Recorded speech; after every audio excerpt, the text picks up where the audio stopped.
if you are, again, having any issues with scheduling or something comes up, just reach out to your career services personnel. Like, you don't have to, you know, thank you for keeping me in the loop, but that's really between you and your career services. Like, I'm fine either way, however you guys decide to do that. But please make sure that that needs to be done this week. We have a short week this week because of the holiday. So we will be out on Thursday, which, funny enough, now I'm just not realizing that's the same day as my kid's birthday. Something's wrong with me. I'm just not realizing that. That's actually good for me because I got a lot going on. All right, so we do have a holiday on Thursday, so please take note of the short week. This week is considered midpoint. Some people call it midterm, mid-review. What that means essentially is that your campuses will be just checking in on you guys. Most of them will go through me, or they'll just look. They have access to your performance, the dean anyway, to see how you guys are doing. You know, you should check to see how you're doing on your own, but just note that they will, you know, be checking that.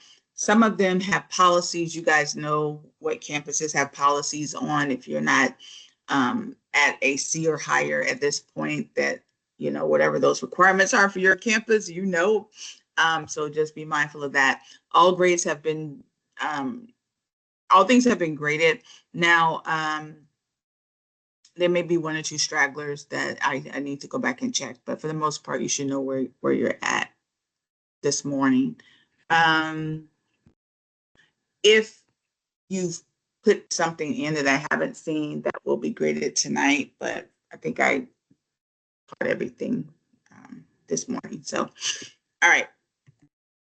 Chapter 11 is going to focus on, you know, really just the process of getting ready for the interview. We kind of really covered everything last week. Does anybody have any questions from last week on the things that we discussed in preparation for your mock interviews this week? Anything you want to know in terms of getting ready for that mock interview? If anything, I wanted to ask what day we went over that so I can go back and watch that video specifically. So last week we touched on it. The whole week is chapter 10. If you want to know specifically with the questions, that was on Wednesday. That will help you, you know, identify. Yeah, that's the one I was looking for. Thank you. Okay, no problem. Yeah, that was on Wednesday. And, you know, it really just helps you like practice with those questions. And let me tell you guys, like, I don't know why I think I've always been an old soul because I'm always talking about my age. Even when I was 21, I felt like I was old. But I can say this confidently now. These questions have been asked of me my entire career, right? I can say with confidence, these are the types of questions that they are going to ask. I've asked them myself throughout my career. I haven't been to a company yet that has not used this line of questioning the behavioral and stress-related questions. And like I said, most hiring managers are not interview experts. It's not like they send you to school to know how to do this stuff, right? So you may notice some of that yourself if you've ever interviewed for a job, right? Some of them are really formal, and some of them are like, okay, this was like talking to one of my friends.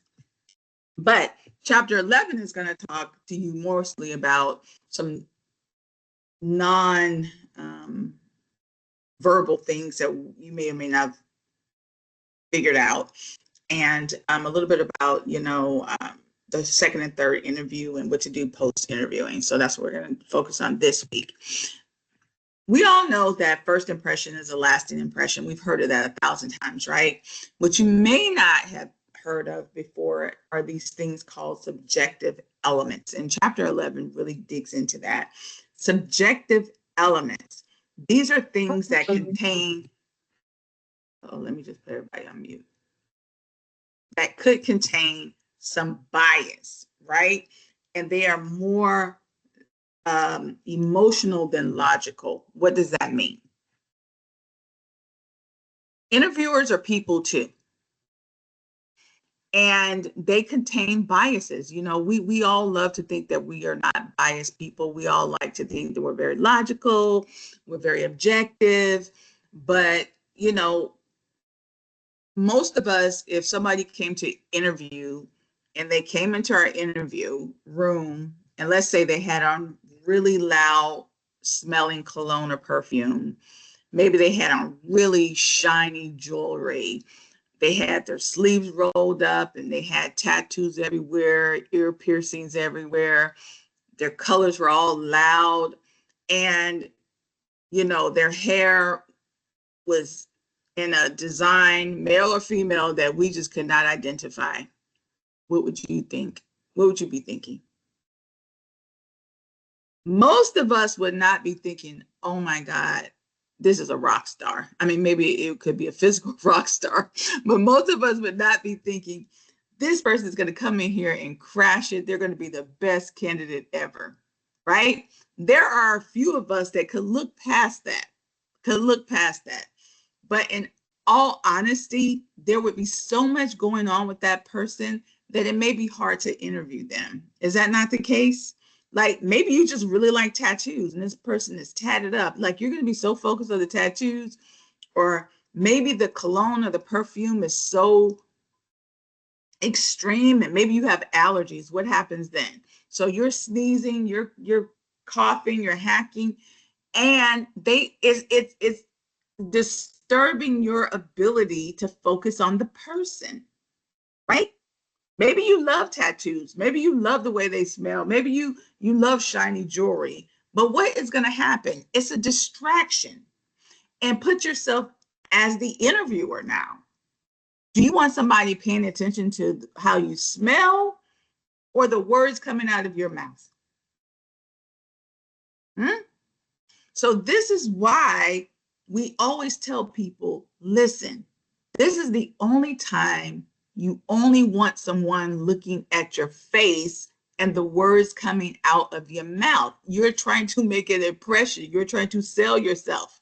Don't do anything else that's distracting. It has nothing to do with personal preference. It has nothing to do with somebody being biased against you in terms of telling you not to do it. We just want you to eliminate any potential bias of the person that's interviewing you, any potential distraction. That's why they say come in there, muted colors, grays, browns, black and white, khakis. Pull your hair back if you have a lot of hair, and it may be a distraction. Like don't wear anything strong. Like please put on deodorant and something refreshing, but don't do anything distracting. You don't want the person to be paying attention to anything but the words coming out of your mouth. Does that make sense? Give me a quick thumbs up if you understand that. You want them to be focused on your face, not you have on a bunch of bangles and every time you move your hand, because maybe you talk with your hands, clickety clank, clank, clank, clickety clank, clank, clank. That is annoying, right? You don't want them to say, oh yeah, the guy with that really cool tattoo, we like him. Thank you for my really cool tattoo. Once you hire me, we could talk about it, right? You don't want them, that is not what you want them to remember. You want them to remember the words coming out of your mouth. Right. So that is what they mean by subjective elements. You don't want any other bias happening to you once you're there. That's why they tell you to show up on time. You don't want them to be like, that one that was 15 minutes late. Is that really how you want them to reference you? No, you just don't want that drama. And unfortunately, you don't get a do-over. It's three things that happen in life, right?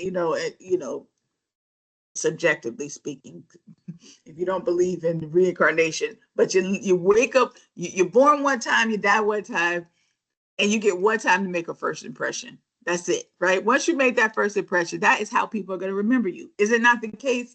You may not remember a lot of things about a person, but you always remember the first time you met them, unless it's 1,000 people and you don't remember, right? So it is important, and chapter 11 is going to talk about that. So make sure you pay attention to that.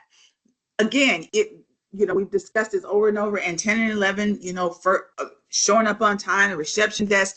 And let me say this to you, from the moment you drive into that parking lot, you're at the interview. You don't know who's pulling up next to you. I've actually walked in with the person that's interviewing me before. You don't know who that reception person is related to. They could be the office gossip. They could be checking you out and taking notes on you. Like, you just don't know. So from the you don't know who's looking out the window at you as you arrive. Yes, people are crazy like that. Maybe the last person they had was a complete nut, and so they're all peeking to see who's coming in next. Like, you just don't know. So from the moment you drive into that parking lot, you're on until you get back into your car and you drive off, right? Don't let down your guard. Again, this is a competition. I hate to say it that way, but you just don't want to give anybody any edge, right? When you're running a race, do you be like, hey man, you go ahead and go a couple of seconds, I'll come after you? That's not how it goes, right? So don't give somebody else a edge up on you just because you let your guard down. All right. If it's a virtual, we already know it could not happen. Most of you will probably have a virtual one if it's the second or third, or not, minus the screening interview. You'll have a virtual interview only if they have a boss or somebody that is out, on vacation. Maybe they're down at a different, site, and they need you to hop onto a virtual interview. Don't get comfortable thinking you may not have one because you're in a trade. Like, it could happen. So just make sure you know how to use, like I said, Google Meet, um, uh, about to say Blackboard, but you guys don't use that. Microsoft Office, Teams, Zoom, whatever it is, or you never know, they could use it. Make sure that you're at least aware of it. Or if they tell you that they're going to have it that way, download it into your computer or your phone so that you are ready for it. So just stay on top of that. My friends, don't get comfortable with your first interview. If you have a second interview, treat it like the first interview. Remember, you met the first person and maybe they thought you were great, but you're meeting someone totally new this time. So don't get comfortable with, oh, I got a second interview.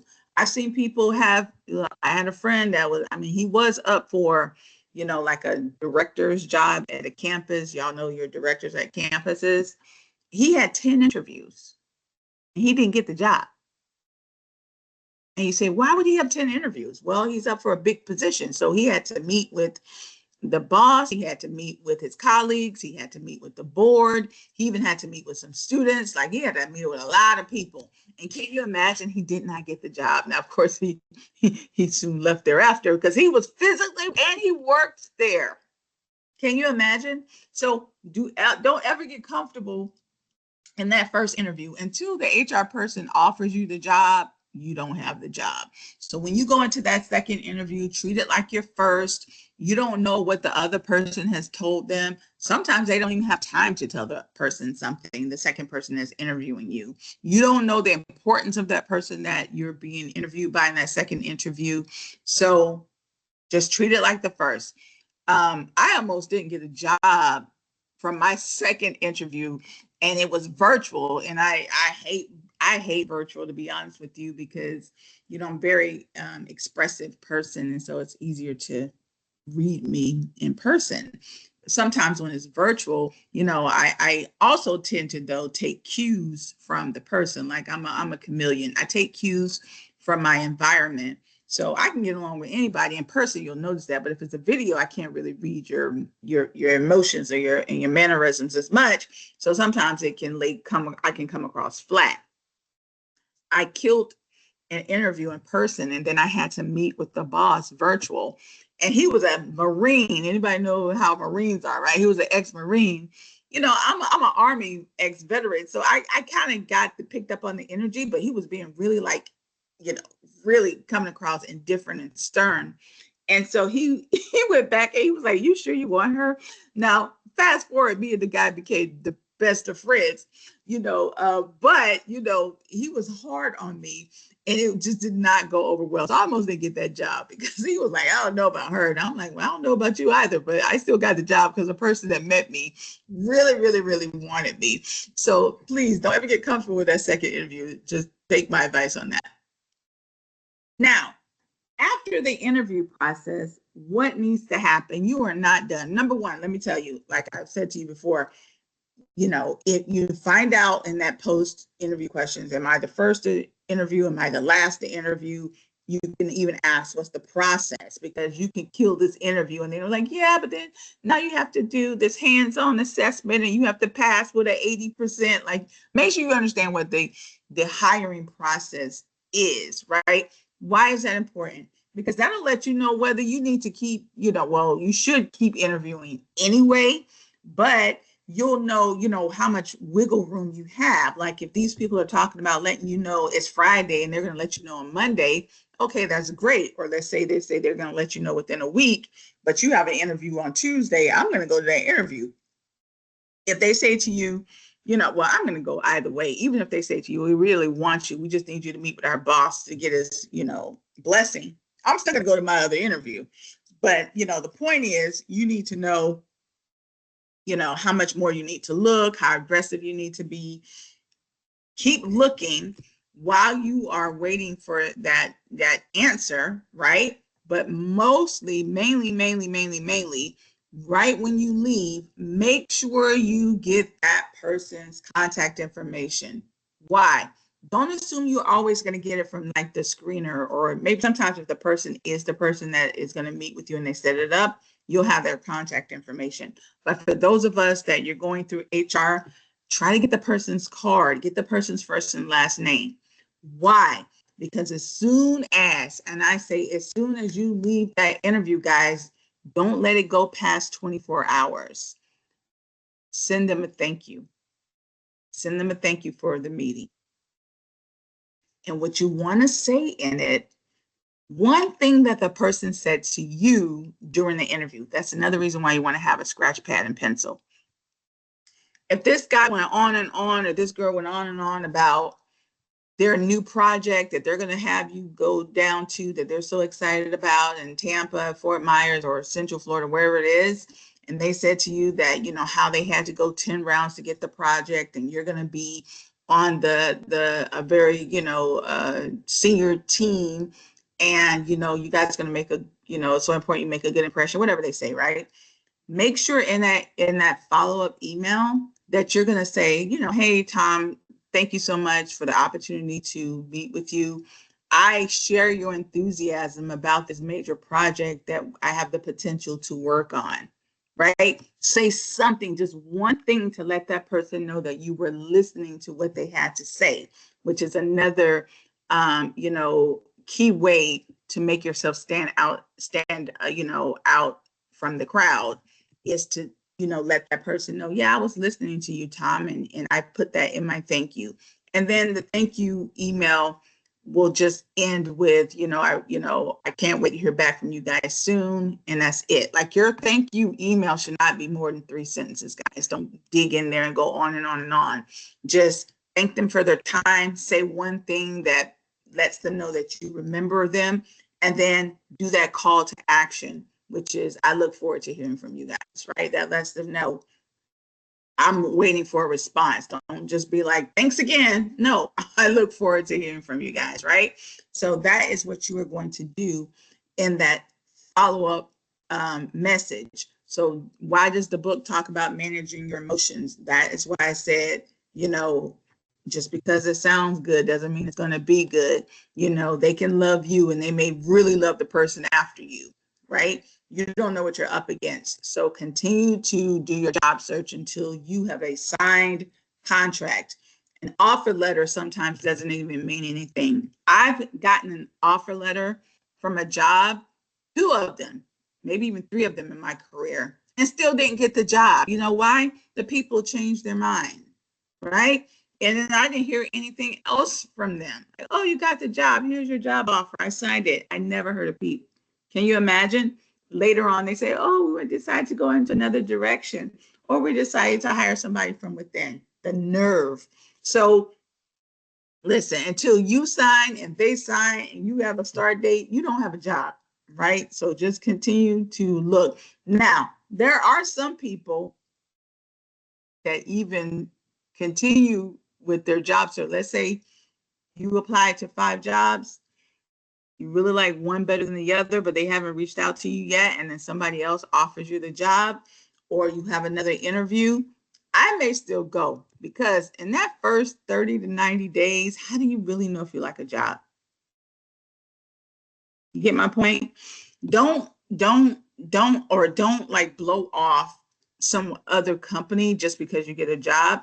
Still, let them know, oh, I'm so thank you for the time. I've decided to withdraw my application.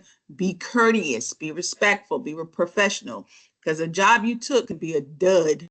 Anybody give me a thumbs up if you ever started a job and realized, oh my God, I made a mistake. Anybody ever made a mistake with a company and you're like, oh man. Hey, I'm right there with you. Oh my goodness, there's a whole bunch of us. Listen, you don't want that drama. Conversely, let me tell you this. I've seen people, and this was hilarious to me. I shouldn't laugh at it, but it was kind of funny because it had my energy written all over it. I've seen people start a job at a company and they were told what was what, and they left within the same day. I've seen people leave within the first week. I've seen people leave within the first 2 weeks because the other job that they really wanted, or this job turns out to be a dud. They're like, here are your keys. I'm out of here. And I'm be honest, I've done that.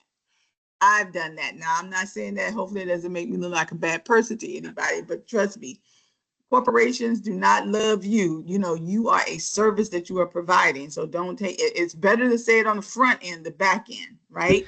You, Uh, Real quick, I once got my roommate a job at the job I was at the time. He lasted 20 minutes. wait, I almost spit my coffee out. What did you just say? Then What happened?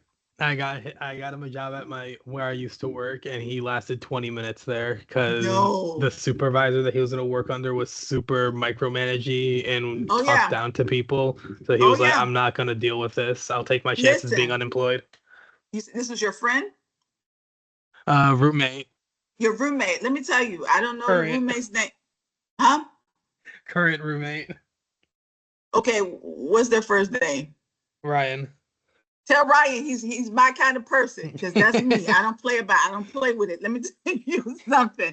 I have dropped off a few keys myself, and I tell people, listen. Don't y'all take my advice, but I'm telling y'all, this is serious. This is your career. Like this is your life. This is, it shows up at home. It shows up in your personal relationships. This is your career. If something doesn't work for you, you have to be aggressive. Now, when I say drop the keys, make sure you have something else. Make sure you have a backup plan. Make sure you have some money in the bank. Don't be irresponsible. But if something does not work for you guys, this is not like just a job. Fix it. Go somewhere else. If it's not going to serve you, the same thing happened to me. I took a job that said it was supposed to be remote. Some people are like, oh, you remote people don't like to work. I think I'm working now. Am I not working? And I'm remote. So you save me on that. And I'm a writer. So it was a remote job. What do I need to see your face for? You're just a distraction to me if I have to talk to you. Right. So I'm a writer and I took a job and they said it was going to be remote. And the moment I got there, within the first week, they told me I had to travel. Now, y'all tell me, is that fair? Didn't you just tell me the job was remote and it was out of town travel? I was like, no. And so, I tried to go back and forth, and then they wanted me to travel again overnight. And my child has special needs, so I'm like, no, that ain't gonna happen. So you know what I did? I dropped their I came in. I'm sorry, my friends. I gave back their laptop and their keys and tell them have a nice day. Like, no bueno. I'm not gonna kill myself. Like, I'll take my chances. Now, obviously, I was well into my career when that happened, but I'm telling you, don't be afraid to do what you need to do.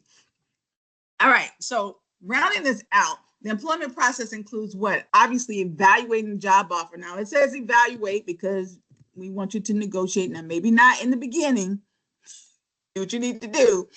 But when you get to that second and third opportunities, guys, you should be negotiating. You should know how much you are worth in your industry. You're in an industry now, so you need to do your research. You need to know how much a person 3 years in the game, 5 years in the game should be paid. Do your research on that. Don't expect somebody else to tell you. No company is going to say, you know what, you're really worth 35, but I'm just going to give you 30. Who's going to tell you that? Nobody. So you have to know what you are worth. Okay. Obviously, respond to your job offers within 24 hours. Please don't let stuff sit in your inbox. Make sure you're checking your spam.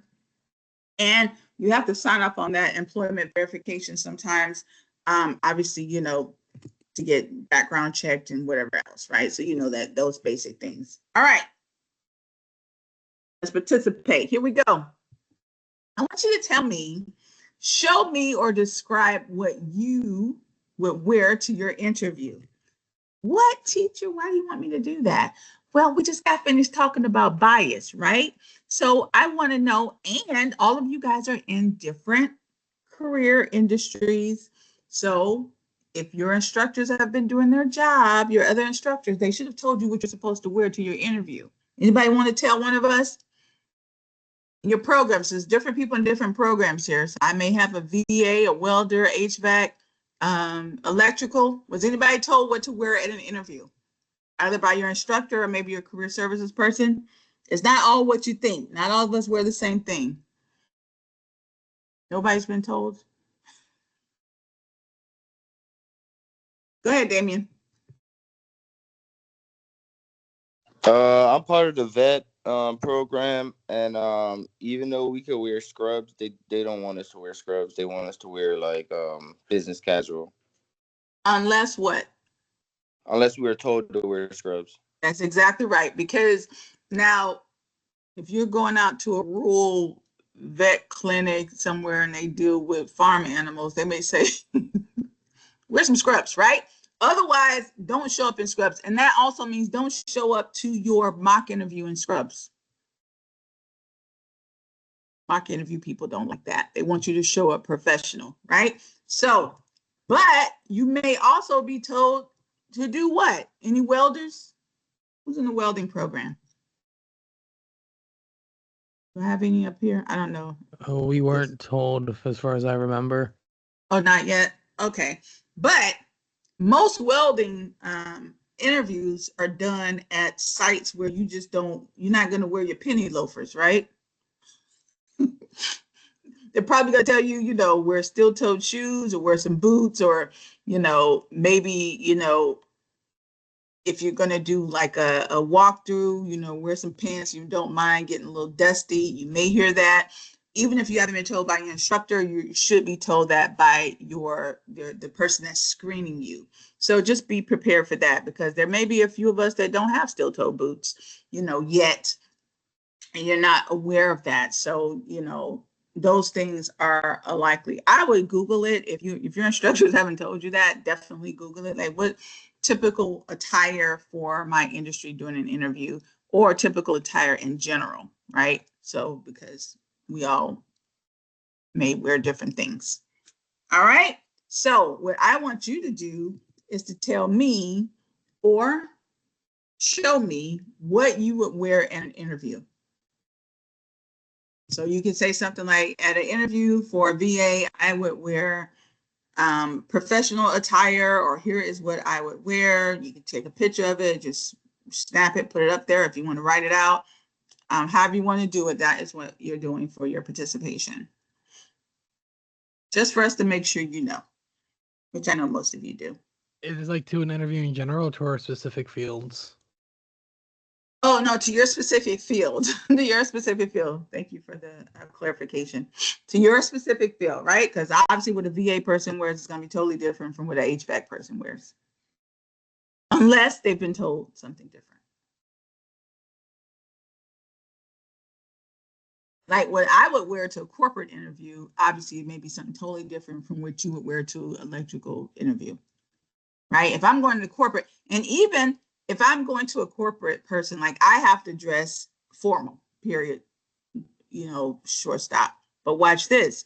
if I'm going to like even a teaching interview, I don't have to dress as formal. I need to be casual, business casual, but I don't have to be as formal as if I were going to like an investment firm. And I only say that because I had a job at an investment firm and I had a job teaching. And the way I dressed going to my investment firm interview versus how I went to my teaching interview, two totally different things, right? Because obviously education is a little less formal than, there you go. You understand? So just know that everybody dresses different. It's either very formal, and chapter 11 is going to show you it goes from very formal to completely casual. And I think they even have pictures in the book, so you'll know what that looks like if those of you that don't know the difference between, you know, something extremely formal, business casual, casual, informal. There's like a whole list. All right. There you go on that. If you do not have any questions, please remember that you have part 2. So there's 2 informational interviews, guys. A lot of people get this confused. One was about talking to someone in your industry. That's what we asked you to do, right? Talk to someone in your industry and they give their response. I really enjoy reading those responses, what the people had to tell you in their industry. Now, here's what we want you to do, because we want you to also think about, okay, well, what about if I want to start my own business? What if I get promoted and I become a manager? What is that process like? The second informational interview we want you to do is just to talk to anybody in leadership. And it does not have to be someone in your industry. It could be anybody in leadership. It could be, again, your instructor. It could be your dean of your school. It could be your spouse. It could be your brother, sister, neighbor, whomever. Anybody in leadership, we want you to have a conversation with them about what that is like. Now, we've given you some sample questions, but you may have your own questions, especially for those of you that stated that you wanted to start your own business. Maybe you have some very poignant questions that you want to ask someone that's in leadership. Like, man, what is it really like, you know, managing people? You know, how much HR do I really need? Do you think I should get an accountant? Like, what do you want to know? We don't tell you what to ask, but they should be things that make sense with what your career plan is. Why is that going to be important? Because in this week, you are also going to be telling us what your short-term goals are to get to your long-term goal. That's why I gave you guys those that didn't have the end dates on those long-term goals. I told you, if you saw my response, you need an end date. You can't just say, I want to start my own business. I want to go to this school. I want to become an engineer. Like, put a date on it, because your short-term goals are then have to back into that date. So if you want to be a master electrician, I'm going to say within what, 6 years? Okay, you also want to start your own business within 10 years. So now your short-term goal is going to tell me, how are you going to become a master electrician in 6 years? It could be, I'm going to work for 2 years. I'm going to go back to school in my 3rd year. In my 4th year, I'm going to study for my test. In my 5th year, I'm going to apply to be a master electrician. That's the short-term steps that you're going to be creating this week. And if it's to start your own business, obviously you may say, okay, my first goal is to become a master electrician within those 6 years. And then in 2 years after I work there, I'm going to start, saving to start my own business. And in that 9th year, I'm going to apply to, look for a place, whatever you're going to do. And by year 10, I have my own business. So those short-term steps, what you're doing this week, is going to tell us how you're going to get to that long-term goal. All right. So for today, you're just going to give us a name of the person that you are going to meet with, and you'll be giving us a debrief on that next week. All right, so that's all you're doing today. Any name, it could be the same person, and preferably not if it's your instructor. We don't want to overwhelm them too much, but if it was someone that you know personally and they are also in leadership, it can be the same person. Any questions on that? You'll just be asking them a different set of questions, that's all. All right, my friends, if you don't have any questions on that, happy Monday. Enjoy your week. Make it productive, and I'll talk to you guys tomorrow. I have a minor question. Yes, ma'am. But it's something that me and you is by ourselves. Okay, when everybody drops off, you can. Okay. Let me go ahead and stop here. Hey, Miss Taylor. Yep. Hey, real quick. This